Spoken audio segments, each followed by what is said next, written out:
Millionaire stepdad stole his daughter's inheritance for his mistress, but their 12-year-old son outsmarted. Dylan Langston wasn't supposed to be in his father's home office. He definitely wasn't supposed to be using the emergency laptop password he'd overheard months ago during a dinner party. But here he was, frozen in the leather chair too big for his frame, watching numbers that made no sense scroll across the screen. What would you do if the person you looked up to most turned out to be a fraud? Hi viewers, kindly tell us where you're watching from and what time it is. Warm welcome to the family. Enjoy the story. The 12-year-old boy stared at his father's encrypted emails, realizing that the man he idolized had stolen millions from the girl who was supposed to be his sister, and the password that would expose everything was already in his hands. Dylan Langston wasn't supposed to be in his father's home office. He definitely wasn't supposed to be using the emergency laptop password he'd overheard months ago during a dinner party. But here he was, frozen in the leather chair too big for his frame, watching numbers that made no sense scroll across the screen. Except they did make sense. Even at 12, Dylan understood what he was seeing. Money moving from accounts labeled AM Trust into offshore holdings with names like Sierra Ventures and Las Vegas Development. AM Trust, Ava Montgomery, his stepsister. He'd only connected the dots by accident. Last night, passing his father's office on the way to the kitchen, he'd heard Patrick Langston's voice drop to that special tone, the one adults used when they didn't want kids to understand. Of course, she doesn't suspect anything, Patrick had whispered into his phone. By the time anyone figures it out, we'll be set for life. The old man's money is practically ours. The old man, Ava's dad, dead for 3 years. Now, squinting at transaction records, Dylan felt something cold settle in his stomach. His father, Beverly Hills' charming real estate king, wasn't just taking money. He was stealing it from a 15-year-old girl who still cried some nights, thinking nobody heard her. The sound of splashing from the backyard pool pulled Dylan's attention. Through the window, he could see his father laughing with business associates, raising a crystal glass in a toast. Below that perfect white smile and designer sunglasses, Patrick Langston was hollow. A video call notification flashed on screen. Sierra. Dylan's finger hovered over the accept button before common sense kicked in. Instead, he silently recorded as his father's mistress appeared, her red lips forming words no kid should hear, her promises making Dylan's ears burn. Quickly downloading key files to his hidden USB drive, Dylan cleared his tracks like he taught himself to do months ago. His father believed he spent hours gaming online. Patrick never questioned what else his son might be learning. As the transfer records loaded on screen, Dylan's young face hardened with a determination beyond his years. "Dad," he whispered to the empty room, "you picked the wrong kid to underestimate. Have you ever discovered something about someone you loved that changed everything? What would you do if the person you looked up to most turned out to be a fraud?" Comment below with your thoughts. While other 12-year-olds played Fortnite, Dylan was creating an algorithm that would systematically dismantle his father's criminal empire, proving that sometimes the most dangerous weapon isn't greed, but genius. 3 days after his discovery, Dylan's bedroom had transformed. To anyone glancing inside, it looked normal: gaming posters, rumpled bedding, charging cables for various devices. But beneath his desk, a network of hard drives hummed with purpose. On his screens, windows of code replaced the usual games. "Hey, little brother," Ava said, knocking lightly as she pushed his door open. "Mom wants to know if you're joining us for dinner." Dylan minimized his work with practice speed. "Yeah, be right there." Ava lingered, tugging at her dark hair. At 15, she carried herself with a quiet grace that made her seem older. "You okay? You've been super quiet lately." A pang of guilt hit him. Ava didn't know what her stepfather had done, was still doing. She didn't know her college fund, her future. Her father's final gift was being drained to pay for expensive weekends with a woman named Sierra. "Just working on a new project," he answered, forcing a smile. After she left, Dylan returned to his mapping of Patrick's financial web. The complexity was impressive. Accounts linking to shell companies, transfers disguised as business expenses. But Patrick had made one critical mistake: underestimating a child's capacity to learn. Dylan had spent years watching his father manipulate contracts, absorbing techniques no one realized he was studying. "Follow the money," Dylan muttered, repeating a phrase from one of Patrick's phone calls. The plan forming in Dylan's mind wasn't simple revenge. It was justice, calculated, methodical justice. Each night, he added another piece to his digital puzzle. Bank transfer schedules documented, account numbers cataloged, passwords collected, security questions answered. He'd need help eventually, adult help, but first he needed ironclad proof. Pulling up a photo of Ava and her father, a man Dylan had never met, he felt his resolve strengthen. The trust had been created to protect Ava after her father died unexpectedly. Instead, Patrick was systematically looting it, leaving nothing but empty promises. When his father's laptop chimed with new messages, Dylan's remote access program captured everything, including explicit exchanges with Sierra about their planned escape once they'd emptied the accounts completely. Dylan saved these too, his young face flushing at the content, but his fingers steady on the keyboard. When Cassandra knocked on his door, Dylan slammed his laptop shut, but not before she glimpsed the financial documents on screen. "What are you doing with your father's business files?" she asked, her voice carrying a note of suspicion that made Dylan's heart race. "What's your take on loyalty versus justice? Would you protect family even if they were doing something wrong? Or would you stand up for what's right? Share your thoughts below." Cassandra had married a monster wearing the mask of a charming businessman. But when she saw her stepson hiding financial documents, she realized she might have an unexpected ally in the one person Patrick consistently underestimated. "Ask you a question, Dylan." Cassandra's voice was gentle but firm as she closed his bedroom door behind her. "Why do you have your father's financial records?" Dylan's mind raced through possible lies before settling on a partial truth. "I think Dad's hiding money." Cassandra's perfectly maintained composure flickered.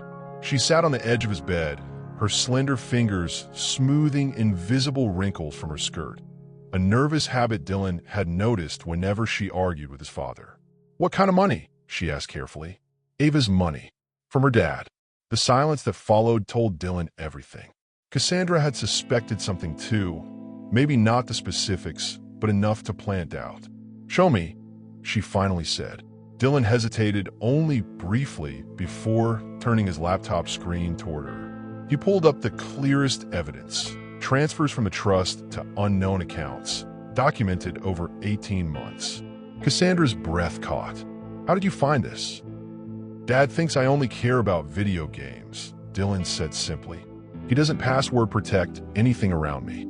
He doesn't think I understand." A memory flashed across her face. Patrick laughing off concerns about Dylan's computer time, saying he's just a kid playing games. "Let him be. Does Ava know?" Cassandra whispered. Dylan shook his head. "I wanted to make sure first." And he trailed off. "And what?" "And I wanted to stop him before he took everything." Cassandra's elegant features hardened. Dylan recognized that look. It was the same expression he saw in the mirror these past days. Determination. She pulled her phone from her pocket, then paused. "He monitors my calls sometimes," she said, more to herself than Dylan. "Use my burner," Dylan replied, pulling an old phone from his desk drawer. At her raised eyebrow, he shrugged. "Dad taught me about keeping certain conversations private." A sad smile touched her lips. "He taught you well, just not the lessons he intended." Dylan watched as Cassandra's fingers trembled slightly, typing a number from memory. "It's me," she said when someone answered. "I need to access James' original trust documents, the ones in the safety deposit box." After hanging up, she turned to Dylan. "We need more proof. And time." Her voice dropped. "Patrick is dangerous when cornered." Dylan nodded, understanding the warning. He'd seen his father's charming mask slip before. Glimpses of rage quickly covered with smiles and expensive gifts. As headlights swept across the driveway announcing Patrick's return, Cassandra whispered urgently, "Hide these. We need more time." But the expression on her face told Dylan what she couldn't say aloud. She believed him. Have you ever had that gut feeling that something wasn't right in a relationship? What signs did you ignore that seem obvious in hindsight? Drop your experience in the comments. The Las Vegas penthouse purchased with stolen inheritance money became Sierra's sanctuary of excess, until the day an email arrived from a sender identified only as the kid, with photos that made her perfectly contoured face drain of color. Sierra Matthews stepped out of her marble shower onto heated floors, wrapping herself in a monogram towel that cost more than most people's monthly rent. Through floor-to-ceiling windows, Vegas sparkled 40 floors below, a city built for people like her, who understood that everything had a price, including loyalty. Her phone chimed with Patrick's regular morning message, "Missing you. 2 more days until weekend. Bringing something special." She smiled, typing back a response designed to keep him eager and generous. 3 years into their arrangement, Sierra had perfected the balance. Be available but not clingy, passionate but not demanding, and above all, never question where the money came from. Not that she needed to question it. Patrick had explained it all during Pillow Talk months ago. His stepdaughter's trust fund, the legal loopholes, the offshore accounts. He'd been proud of his cleverness, expecting Sierra to admire his cunning.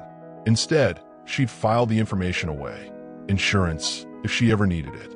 Her laptop pinged with a new email as she dressed. Unknown sender.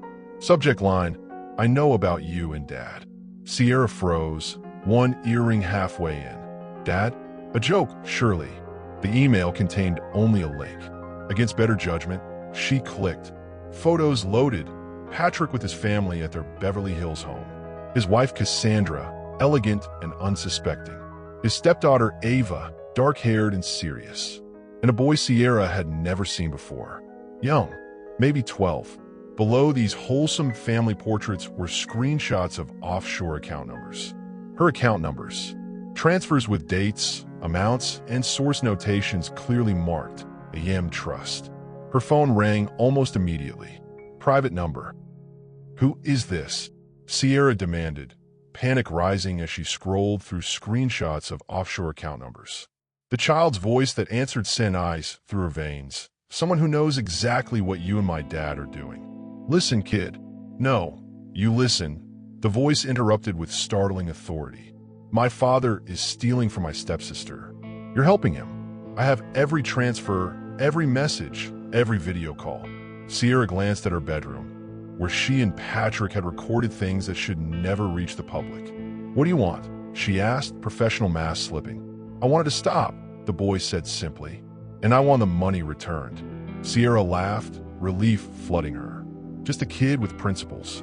That's between your dad and me, sweetie. Adults have complicated. I've already copied the FBI Financial Crimes Division," he cut in, "but I thought you deserved a warning. You have 48 hours to decide. Help us stop him or go down with him." The line went dead, leaving Sierra staring at her reflection in the window. Vegas lights suddenly looking less like opportunity and more like exposure. What's your take on people who knowingly benefit from someone else's pain? Is Sierra equally guilty, or is Patrick the only villain in this story? Share your thoughts below. Dylan's finger hovered over the send button. One click would alert the first bank to Patrick's fraud, but it would also mean crossing a line he couldn't uncross with his father. "Are you sure about this?" Cassandra asked, standing behind him in his bedroom. 3 days had passed since their initial conversation. 3 days of careful planning and evidence gathering. Dylan nodded, though his stomach knotted. "It's just the first alert. It flags unusual activity in one offshore account. Nothing directly connected to Dad yet." What he didn't say. Once this domino fell, the rest would follow in sequence. Algorithms didn't have second thoughts. They didn't worry about family dinners turning into battlegrounds. They just executed. "Do it," Cassandra said softly. Click. Somewhere in the Cayman Islands, a compliance officer would receive notification of suspicious transfers. Questions would be asked. Records examined. "How long?" Cassandra asked. 24 hours, maybe less. They both glanced at the clock. Patrick was hosting clients downstairs, his booming laugh occasionally drifting upstairs, the sound of expensive wine being poured, deals being made. The perfect cover of normality. "We should join them," Cassandra suggested. "Act normal." Dylan changed his t-shirt and followed his stepmother downstairs to the dining room gleaming with crystal and silver. Patrick held court at the head of the table, charming as always. Only Dylan noticed how his father's phone kept lighting up with messages he quickly dismissed. "There's my boy," Patrick called, motioning Dylan over. "Gentlemen, my son. Future tech genius, if I can ever get him away from those games."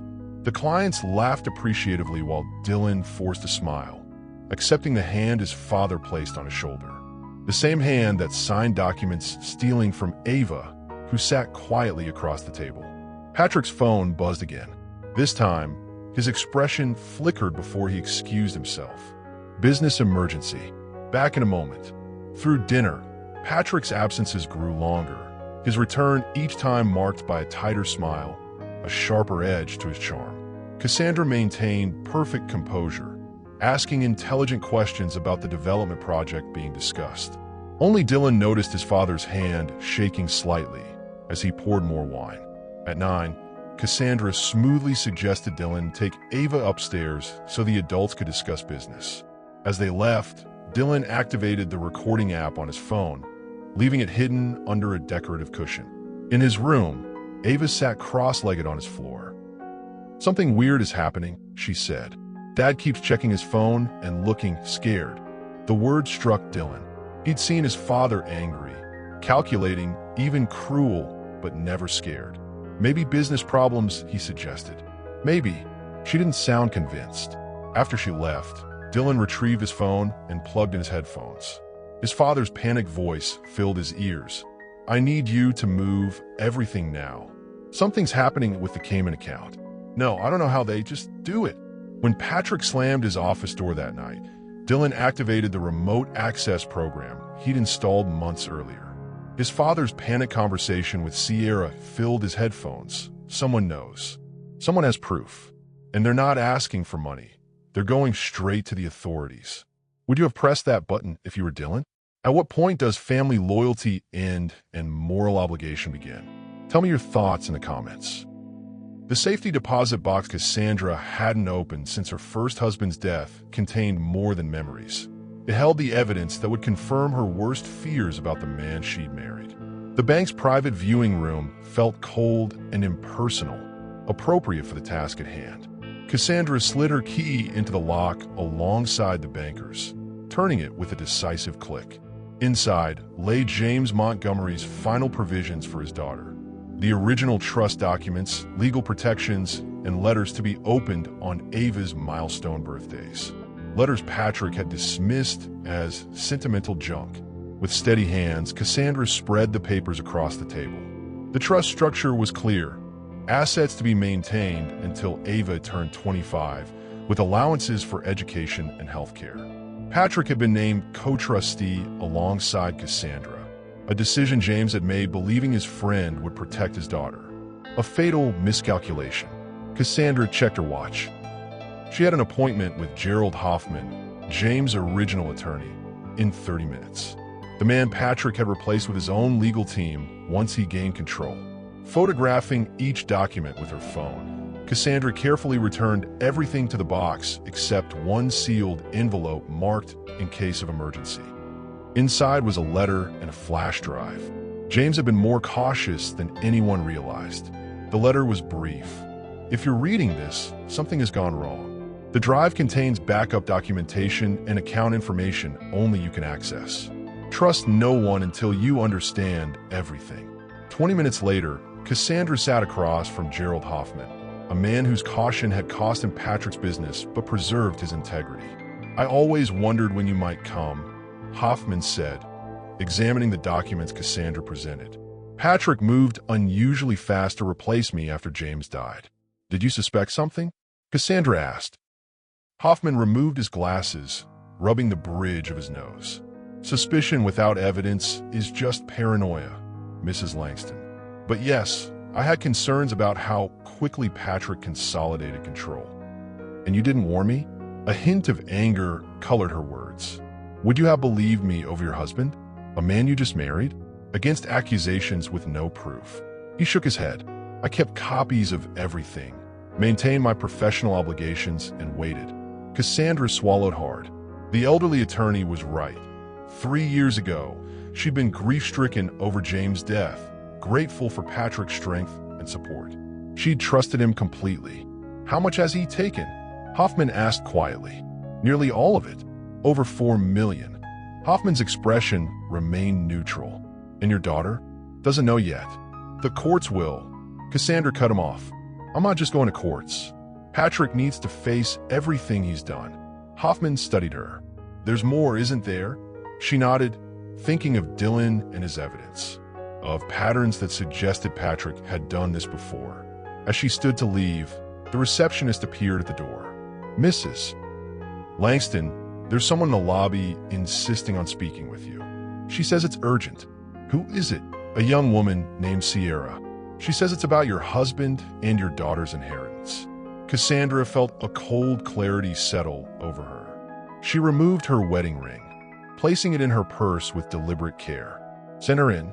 Have you ever had to choose between love and truth? Between keeping peace and seeking justice? What did you choose, and would you make the same decision again? Sierra wore 5-inch Louboutins and clutched a designer bag bought with stolen money. But the fear in her eyes matched Cassandra's as they realized they were both victims of Patrick Langston's elaborate web of lies. The cafe Cassandra chose offered privacy. Small tables spaced far enough apart for conversation without eavesdropping. Sierra arrived 15 minutes late, her entrance turning heads. Long blonde hair, figure-hugging dress, makeup that enhanced already striking features. Every inch the mistress stereotype. Except for her eyes. They darted around the room, assessing exits, scanning for threats. The eyes of prey, not predator. You know, Sierra said without preamble, sliding into the chair across from Cassandra. About you and my husband? Yes. Sierra flinched at husband, then squared her shoulders. I'm not here to apologize. I didn't expect you were. Cassandra kept her voice neutral, studying the woman her husband had chosen. Young, mid-20s at most.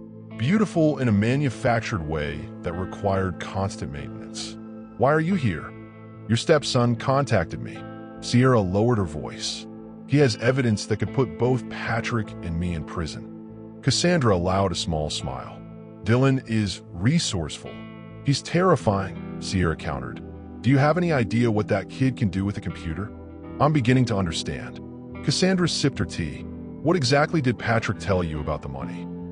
Sierra hesitated, weighing her options. That was from business deals, his developments. Another pause. Later, he admitted it came from your daughter's trust, but claimed it was legally his to manage. And you believe that? I believe what I wanted to believe. No artifice now, just brutal honesty. I grew up with nothing. Patrick offered everything. At my daughter's expense. Sierra didn't flinch this time. Yes. Cassandra leaned forward. What changed? Why come to me now? Your son sent me recordings. Sierra's perfectly manicured fingers tightened around her untouched water glass. Patrick talking about me, about his plans, which are, take the money, leave the country. Sierra met Cassandra's eyes directly. Leave me behind once he's done. He has someone else already, younger, less complicated. I was just convenient. The revelation shouldn't have hurt, but it did, a fresh cut atop existing wounds.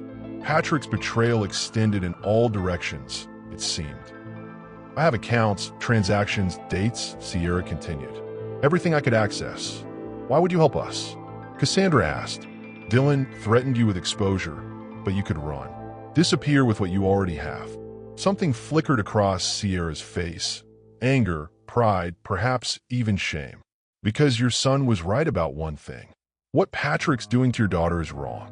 And because... She stopped. Because I'm tired of being what Patrick made me. Of doing what Patrick wants. Sierra's carefully constructed facade cracked, showing a glimpse of someone else beneath. Someone younger, harder, angrier. Sierra slid a USB drive across the table. There's enough on here to put him away for years. Her perfectly manicured nail tapped the drive. But you should know, he's not just stealing from your daughter. He's planning to leave the country with everything next week. Cassandra pocketed the drive, decision made. We'll need your testimony. You'll have it. As they prepare to leave, Sierra paused. Your son, Does he always fight for people he barely knows? Cassandra thought of Dylan's quiet determination, his moral certainty despite his age. He fights for what's right. Ava is family now. You're lucky, Sierra said softly, to have someone like that in your corner. Would you ever ally with your partner's a fair partner to take them down? Is the enemy of my enemy is my friend a principle you'd follow? Share your perspective below. While Patrick negotiated million-dollar deals downtown, his 12-year-old son was upstairs creating a digital trap so sophisticated that even federal investigators would later ask to study his methods. Dylan's bedroom had transformed into a command center. 3 monitors displayed different aspects of his father's financial empire, all compromised, all exposed, all ready to collapse with the right sequence of commands. Are you sure this will work? Cassandra asked, watching over his shoulder. Dylan nodded, fingers flying across the keyboard. Dad uses the same password variations for everything. Once I found his pattern, accessing the accounts was easy. What he didn't mention: the hours spent learning network security, the YouTube tutorials on ethical hacking, the forums where he'd carefully asked theoretical questions that built his knowledge piece by piece. Sierra's information confirms everything, Cassandra said. The accounts match what you found. She could still be lying, Dylan warned. She isn't. I checked with Hoffman. The transfers align with what James documented before he died. Dylan paused, glancing up at his stepmother. In just days, her transformation had been remarkable, from elegant trophy wife to strategic commander. He wondered if his father had ever seen this version of Cassandra, or if Patrick had been too blinded by his own arrogance. What about Ava? Dylan asked. Cassandra's expression softened. Still at her music lesson. I've arranged for her to stay at Jenny's house tonight. Good. Dylan turned back to his screens. Because once I activate this, Dad will know immediately, and he'll be furious. The program Dylan had created was beautiful in its simplicity. Rather than attacking Patrick's accounts directly, it would systematically flag them for review by financial authorities. Transfers would be frozen, questions would be asked, documentation would be demanded, and Patrick Langston had no documentation that could withstand scrutiny. I'm calling Agent Reynolds as soon as you're ready, Cassandra said, holding up her phone. The FBI contact Hoffman had provided was standing by.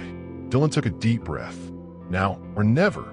With 3 keystrokes, the trap was sprung. On screen, confirmation messages began appearing. Security protocols triggered, fraud alerts issued, accounts frozen pending investigation. It's done, Dylan said quietly. Cassandra immediately dialed Reynolds, her voice calm as she explained that yes, they had initiated the alerts, and yes, they had documentation to support their claims of fraud.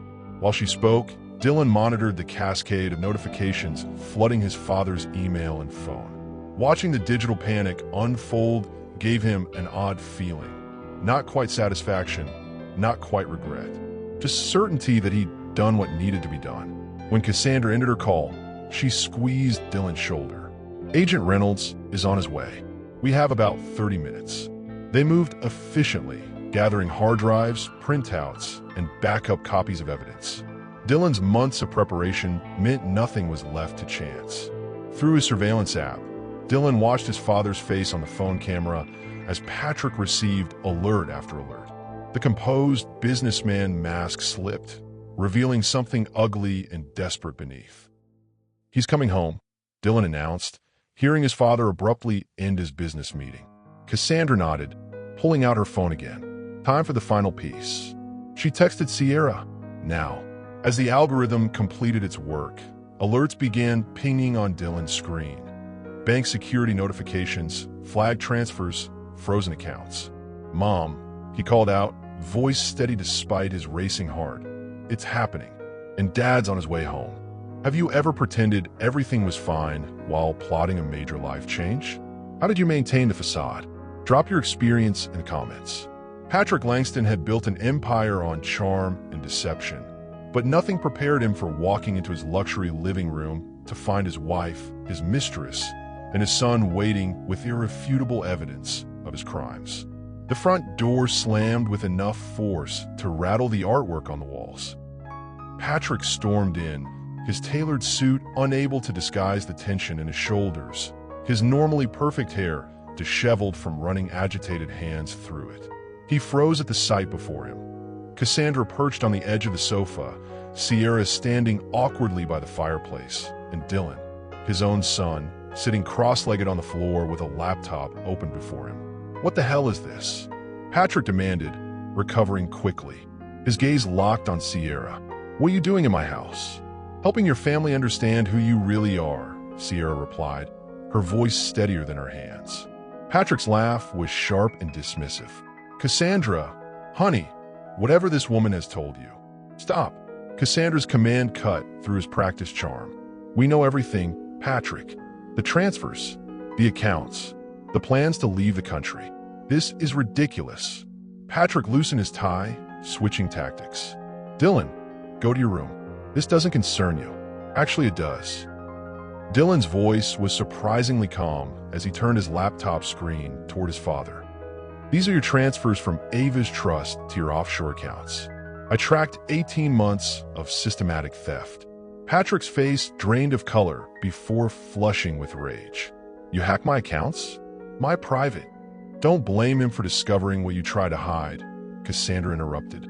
"Your greed did this, not Dylan's intelligence." Patrick's eyes narrowed, calculation replacing shock. "Whatever you think you know, it's more complicated. Business investments, tax strategies, things children and art dealers wouldn't understand." "I understand fraud," Dylan countered. "I understand theft." Patrick moved toward his son, looming over him. "You little, don't." Sierra stepped forward. "Touch him, and I'll add testimony about your violent tendencies to my statement." "Your statement?" Patrick turned slowly. "What exactly have you done?" Sierra met his gaze without flinching. "Exactly what you feared someone would do. I talked to the FBI." The mask slipped completely then. Patrick's handsome features contorted with fury as he advanced on Sierra. "You ungrateful bitch. Everything you have, everything you are, is because of me." "That's where you're wrong," she replied. "What I became with you isn't something to be proud of." Patrick spun toward Cassandra. "You're making a mistake. I can fix this. The accounts, the money, it was just temporary. For investments." "Investments in your escape plan?" Cassandra asked. "In your future with other women after Sierra?" "I can explain." "Save it for your lawyer," Dylan cut in, pointing to his screen where a notification flashed. "The FBI just froze your last active account. There's nowhere left to run." Patrick lunged for Dylan's laptop, his control shattered. "Give me that." Dylan scrambled back, but not before Patrick grabbed the computer. "You think you're so smart? That money was never going to that brat anyway. I earned it." From the doorway came a small, shocked voice. "Dad?" Everyone froze as Ava stepped into the room, her face pale with confusion and hurt. Patrick recovered first, his expression softening. "Ava, honey, this isn't what it sounds like." "I heard you," she whispered. "You call me a brat. You said my dad's money was yours." "No, sweetie, they're twisting things. Stop lying." Ava's voice broke. "Just stop." The security system chimed, announcing new arrivals. Through the front windows, blue lights flashed against the mansion's white exterior. Patrick looked from the approaching officers to the faces surrounding him. His wife's cold determination, his mistress's defiance, his son's unwavering judgment, and his stepdaughter's heartbreak. The empire he'd built on lies collapsed in a single moment of truth. What would you say to someone who betrayed not just your trust, but your child's future? Would you give them a chance to explain, or would words be meaningless at that point? Share your thoughts. Ava had spent years trying to be the perfect stepdaughter, never suspecting that her efforts to please Patrick were being met with systematic theft of the last gift her father had left her. The hours following Patrick's arrest passed in a blur of questions, statements, and legal terms that seemed to float around Ava without fully registering. FBI agents filled their home, examining computers and collecting documents while speaking in hushed, professional tones. Through it all, Ava sat motionless on the stairs, her father's framed photo clutched against her chest. The last picture taken before the cancer took him, before Patrick stepped in as her mother's savior. Dylan settled beside her, his small frame dwarfed by the grand staircase. Neither spoke for a long while. "I'm sorry," he finally said, voice barely audible. Ava turned to him, confusion breaking through her shock. "For what? You didn't steal from me. For not telling you sooner. I wanted proof first. How long have you known?" 3 weeks, Dylan admitted, but I suspected something was wrong for months. Ava nodded slowly, processing this. "Is it all gone? My college fund? The house Dad left us?" "Not all of it," Dylan replied cautiously. "I stopped him before he could transfer the final accounts. And the FBI thinks they can recover some of what he moved offshore." The clinical discussion of her inheritance, of her future, made Ava's chest tighten. This wasn't about money. It was about the last connection to her father being treated like just another asset to pillage. "He acted like he cared about me," she whispered. "Made me feel guilty when I missed Dad. Said I needed to move on, be grateful for our new family." Dylan's hand found hers, small but steady. People who steal usually take more than money. They take trust too. The simple wisdom from someone 4 years her junior made Ava's composure crack. Tears she'd been holding back spilled over. "My dad wanted me to go to Stanford," she said through quiet sobs. "He set everything up so I wouldn't have to worry. So Mom wouldn't have to worry." "You can still go," Dylan insisted. "We'll make sure of it." "We." The word hung between them. Unexpected solidarity from the stepbrother she'd barely known despite living under the same roof for 3 years. From downstairs, they heard Cassandra's voice rising as she spoke with agents, her normally perfect composure fraying at the edges. "Don't care about your protocols. That money belongs to my daughter, and I want to know exactly when she'll get it back."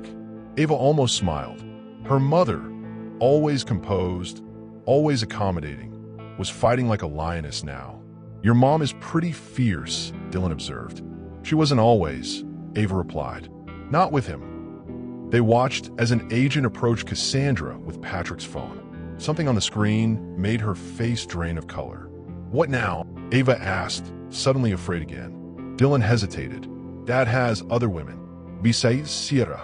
The revelation should have shocked Ava, but strangely it didn't. One betrayal had opened the door to accepting others. "Did he steal from him too?" Dylan nodded. "I think so. There are patterns in his accounts. This isn't the first time." The FBI agent handling Patrick's phone looked up, meeting Dylan's gaze with newfound respect. The tech team had clearly discovered the extent of his digital investigation. When Patrick's phone rang, everyone fell silent as the caller ID displayed FBI Financial Crimes Division. His face drained of color as he looked from the phone to Dylan, finally understanding the true scope of his son's capabilities. How do you rebuild trust after massive betrayal? Is there any coming back from this kind of deception? Tell me your experience or thoughts in the comments below. The headlines exploded across Los Angeles. Tech prodigy exposes stepfather's multi-million-dollar fraud, turning a family tragedy into a national conversation about financial abuse and the unexpected hero who stopped it. By morning, news vans lined their private drive, satellite dishes aimed at the mansion like modern siege weapons. Reporters shouted questions whenever the door opened. Photos of their family, pulled from social media and Patrick's company website, flashed across morning shows with captions like "Betrayal in Beverly Hills" and "Boy Genius Catches Criminal Dad." Cassandra created a sanctuary in the media room, blinds drawn, phones silenced, where Dylan and Ava could process their new reality. "They're calling you a prodigy," Ava said, showing Dylan a news alert on her phone. Dylan shrugged, uncomfortable with the attention. "I just knew how to look for what Dad was hiding." "You did more than look," Cassandra corrected gently. "You built a case strong enough that Patrick was denied bail this morning." The gravity of that statement hung in the air. Patrick Langston, connected, wealthy, influential Patrick, was sitting in a cell because his 12-year-old son had outsmarted him. "Will I have to testify?" Dylan asked, voicing the fear he'd been holding back. Cassandra sat beside him. "Possibly, but Prosecutor Reynolds believes the electronic evidence may be enough." "What about her?" Ava asked, unable to speak Sierra's name. "Sierra has agreed to testify against Patrick in exchange for reduced charges," Cassandra explained. Her cooperation means you both might be spared trial. Dylan glanced at the muted television where footage played of Patrick being escorted into court, his expression thunderous. He hates me now. No, Cassandra said firmly. He hates being caught. There's a difference. Outside, a reporter was interviewing one of Patrick's business associates, who insisted he never saw any red flags despite years of partnership. Cassandra changed the channel, but not before a photo flashed showing Patrick with his arm around Sierra at a Las Vegas club. The timestamp showed it was taken during Ava's 15th birthday weekend, when Patrick had claimed to be at a business conference. Ava's face hardened. I want to make a statement. Absolutely not, Cassandra replied immediately. The media will twist everything. They already are, Ava countered. They're painting us as victims or accomplices. Nothing in between. Dylan watched his stepsister with newfound respect. The shock was wearing off, replaced by the same determination he recognized in himself. She's right, he said quietly. We need to control the narrative. Cassandra looked between them. These children forced to think like adults because an adult had behaved like a criminal. Her expression softened with pride and regret. One statement she conceded, carefully worded by our attorney. No interviews. Ava nodded, satisfied for now. When Patrick's lawyer called offering a deal, he would return all of Ava's money in exchange for Dylan destroying specific evidence not yet discovered by authorities. Cassandra looked to her stepson, whose expression suggested he was holding an ace they hadn't yet seen. Tell Mr. Brennan we're not interested in deals, Dylan said calmly. And he should know that everything I found was backed up in multiple locations. Even I couldn't destroy it all now if I wanted to. Cassandra relayed the message, a small smile playing at her lips as she watched her stepson. No, her son, stand firm against adult manipulation. How much privacy should families have during public scandals? Is our hunger for details about other people's downfalls justified or exploitative? Share your opinion below. The encrypted folder Dylan had labeled Dad's Greatest Hits contained more than just financial fraud. It revealed a pattern of betrayal stretching back decades and involving families across 3 states. You're sure you want to see this? Dylan asked Cassandra, his finger hovering over the enter key. They sat in the home office that had once been Patrick's domain. The lawyer Hoffman was with them, along with Agent Reynolds from the FBI. Ava had chosen to wait outside, unwilling to learn any more painful details about her stepfather's deceptions. Show us, Reynolds directed, his professionalism barely concealing his eagerness. Dylan entered the final password, and the screen filled with meticulously organized files, each labeled with a woman's name and date range. These are all. Cassandra trailed off, the magnitude dawning on her. Previous targets, Dylan confirmed. At least I think so. The patterns match what he did with Ava's trust. Reynolds leaned closer. How did you find these? Dad kept a separate cloud account for what he called legacy business. I found the password in his pattern rotation.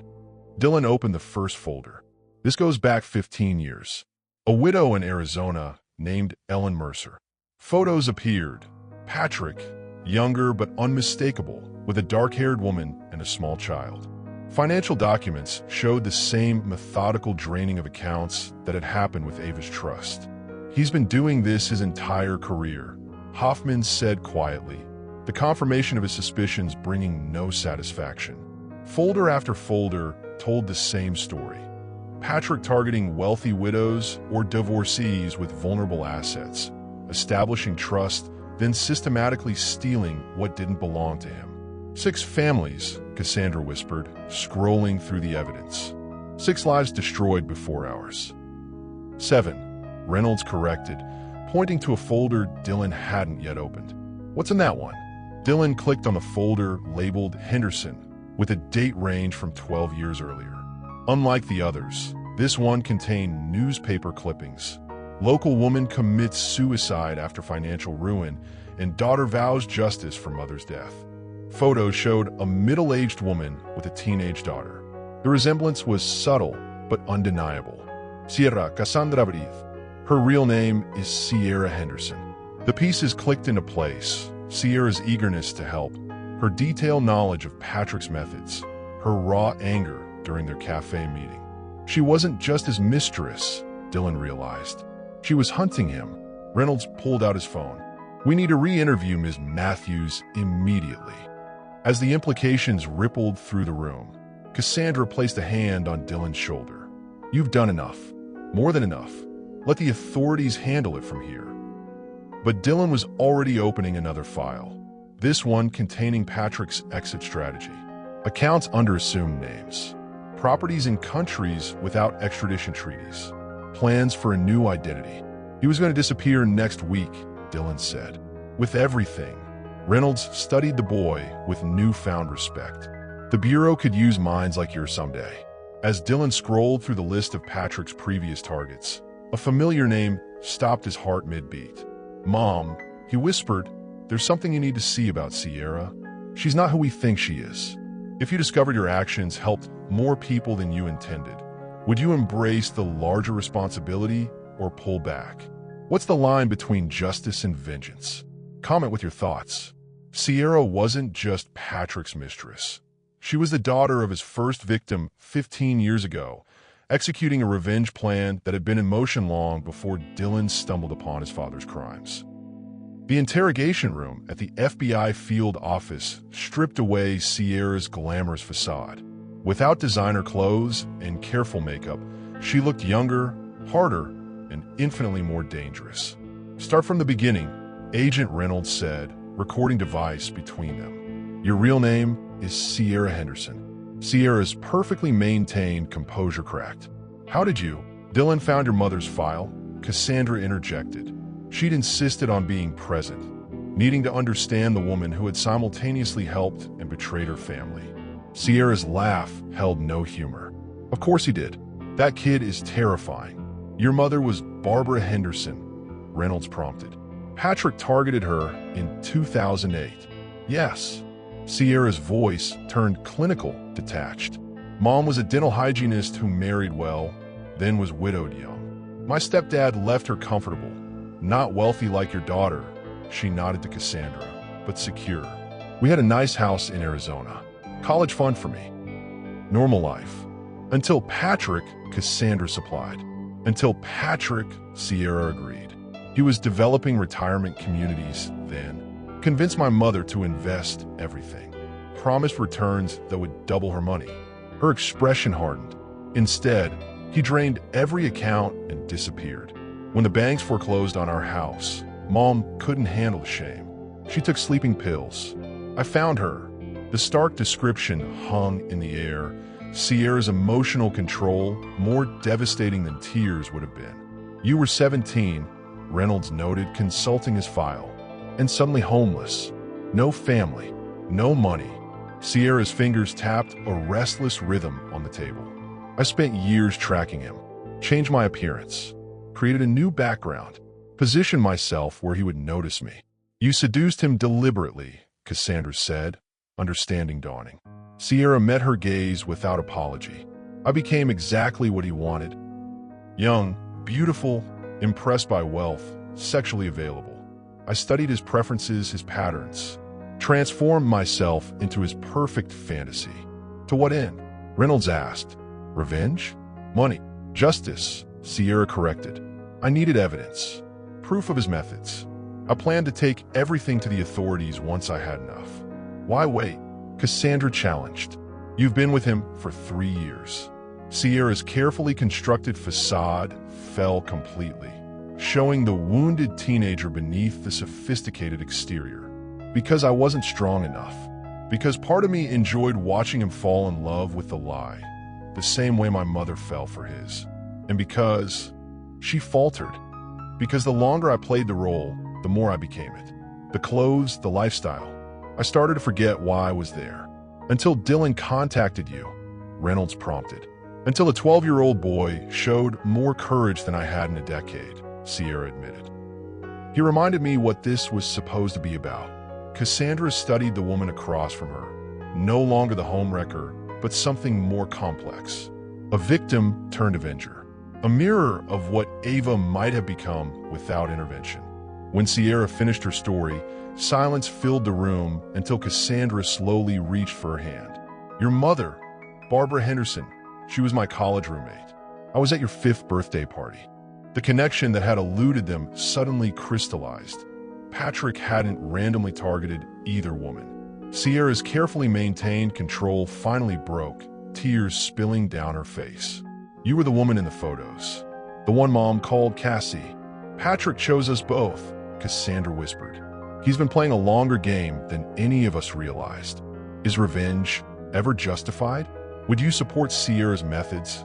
Or does becoming like your enemy make you lose the moral high ground?" Share your perspective below. The courthouse steps teemed with reporters as Patrick Langston, handcuffed and stripped of designer suits and swagger, faced not only federal prosecutors, but a unified front of the women and children whose lives he had systematically destroyed. 6 months had passed since Patrick's arrest. 6 months of legal meetings, evidence reviews, and painful revelations. The preliminary hearing that would determine if Patrick faced a full trial had drawn media from across the country, all eager to witness the downfall of a man whose crimes spanned more than a decade. Dylan sat between Cassandra and Ava in the front row of the courtroom, his school uniform replacing his usual casual clothes. At 13 now, his face had lost some of its childhood softness, responsibility aging him beyond his years. Across the aisle, Patrick's legal team huddled around him, gone with the tailored suits and confident smile that had charmed so many victims. Prison had dulled his tan and his arrogance, though his eyes still flashed with calculation.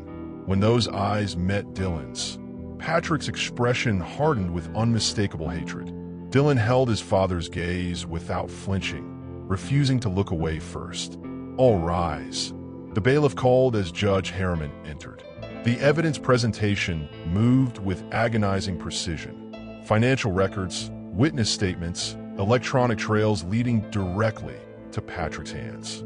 The prosecutor, a sharp-eyed woman named Vega, meticulously connected each document to Patrick's larger pattern of fraud.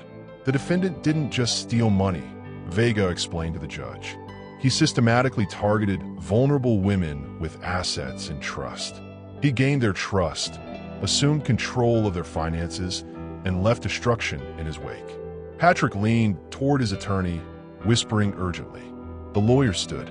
"Your Honor, my client is prepared to offer restitution to all parties if certain charges are reduced." A murmur ran through the courtroom. "Mr. Langston's sudden generosity is noted," Vega responded dryly. "However, the state believes full prosecution is necessary given the pattern of predatory behavior spanning multiple jurisdictions." From the gallery, Dylan watched his father's shoulders tense. This wasn't going according to Patrick's plan. There would be no deal, no reduced sentence, no quick resolution. During a recess, Cassandra guided Dylan and Ava to a private conference room where Sierra waited, dressed conservatively in a simple blue dress, her testimony scheduled for the afternoon. "How are you holding up?" she asked Dylan. "Fine," he answered automatically. "Sierra's maid knowingly. Liar. I threw up twice this morning thinking about facing him." The honesty surprised a laugh from Dylan. "Okay, I am terrified. You should be proud," Sierra said seriously. "What you did was braver than anything I managed in 3 years of planning." Agent Reynolds appeared at the door. "We have a development. Patrick's attorney is making noise about Dylan's methods, claiming illegal hacking, invasion of privacy." "That's ridiculous," Cassandra protested. Dylan accessed accounts he had legitimate passwords for. "Nevertheless, they're trying to exclude his evidence," Reynolds explained. "It's a desperate move, but you should be prepared." The night before their court appearance, Dylan's laptop chimed with an incoming email from an offshore server. The message contained only a video file and was signed P. His father's last attempt to silence him had just been delivered. What would you say if you could address someone who had betrayed you, knowing the whole world was watching? Would you seek personal closure or focus on justice? Tell me in the comments. 1 year after Patrick Langston began serving his 15-year sentence, his son Dylan accepted a National Technology Award for creating fraud detection software that had already protected thousands of families from predators like his father. The auditorium lights felt too bright as Dylan approached the podium, clutching his speech cards with sweaty hands. At 14, he remained uncomfortable with attention, preferring the quiet hum of computers to the roar of applause that greeted him. In the front row, Cassandra and Ava beamed with pride. Beside them sat Sierra, now going by her birth name again, whose testimony had been crucial in Patrick's conviction. The Langston detection system began as a personal project. Dylan started, his voice steadying as he spoke. I never intended to create software that would be used by banks across the country. I just wanted to protect my sister. His eyes found Ava's in the crowd. The word step had disappeared from their vocabulary months ago. The past year had transformed their family in ways none could have predicted. Cassandra had established a foundation supporting financial literacy for women leaving difficult relationships. Ava had been accepted to Stanford with a full scholarship. Her father's dream for her secured despite Patrick's best efforts to destroy it. And Dylan had channeled his technical skills into something constructive. A program that identified the same patterns his father had exploited, flagging them before assets could be compromised. Financial abuse thrives in silence. Dylan continued, gaining confidence. My father counted on shame, keeping his victims quiet. On complexity, hiding his crimes. On adults, underestimating children. A small smile. That was his biggest mistake. After the ceremony, they gathered at their new home, a comfortable house in a quieter neighborhood, purchased with the recovered funds from Patrick's accounts. The walls were covered with Ava's photographs and Dylan's coding awards, Cassandra's art collection bringing warmth to every room. To new beginnings, Cassandra toasted, raising her glass as they celebrated around the dinner table. The doorbell interrupted their meal. A delivery, a small package addressed to Dylan with no return address. Inside was a chess piece, a black king, and a note in familiar handwriting. Your move. Dylan closed the box without comment, refusing to let his father's games intrude on their healing. Patrick's final attempt to intimidate him, that mysterious video sent before the trial, had backfired spectacularly when Dylan had simply forwarded it unopened to the FBI. It had contained Patrick's desperate threats, providing additional evidence of witness tampering. Later that evening, as Dylan worked on a new security protocol in his room, Cassandra knocked gently. You never told me what made you start investigating your father, she said, sitting on the edge of his bed. Dylan considered the question. He never thought I was paying attention, he answered finally. To him, I was just a kid playing video games. But I saw how he treated Ava, how he talked about her when she wasn't around. It wasn't right. Cassandra's eyes shone with unexpected tears. You're nothing like him, you know. Nothing at all. Dylan nodded, understanding the fear she hadn't voiced. I know. I'm going to use what I can do to help people, not hurt them. That, Cassandra said softly, is the true legacy you're building. How do you rebuild after betrayal? What lessons would you take from this family's journey? Share the most important thing you've learned from their story in the comments below. If this story of betrayal, courage, and redemption resonated with you, hit that like button and subscribe for more complex family dramas that explore the darker side of relationships. Tell me in the comments which character you connected with most, the tech prodigy who exposed the truth, the mother who protected her blended family, or even Sierra, whose revenge mission took an unexpected turn. And remember, sometimes the greatest heroes are the ones society underestimates.